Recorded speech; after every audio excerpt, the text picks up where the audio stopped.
Hi, it's the Brooker That Gratitude Guy. Christmas Eve. Of course, we have the holidays upon us. We just passed Thanksgiving, such a great time to think about being grateful. And now we're at Christmas Eve, and then tomorrow, of course, is Christmas, and then New Year's around the corner.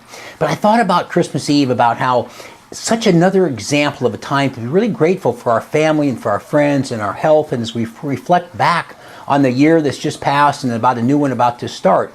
But it also reminded me of how we can sometimes kind of get out of whack sometimes, and this is why I'm such an advocate of a gratitude journal, to kind of remind us all the time of everything we're grateful for versus worrying so much about what we don't have in our life or are not grateful for, I guess.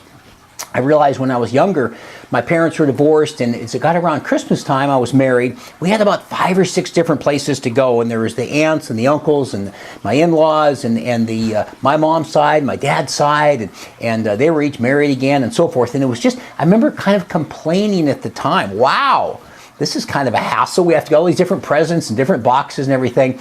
But even back then, of course, I was a lot younger, I started thinking about how, let's not complain. You may be in a situation sometime where you have no place to go. Sure enough, flash forward about 20 or 30 years later, my parents are long since passed on and so forth, and different situations where I ended up on a Christmas Eve, this very day, no place to go. I remember thinking, how did this happen? I used to have so many different places to go.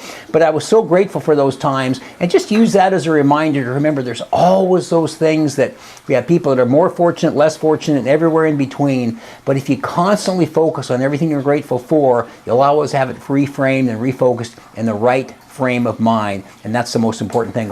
Be grateful on this Christmas Eve. We'll have another video tomorrow on Christmas Day, but be thinking about that and all the great things you have in your life as we get ready to celebrate Christmas tomorrow. That's it for today. We'll see you tomorrow. Have a grateful day.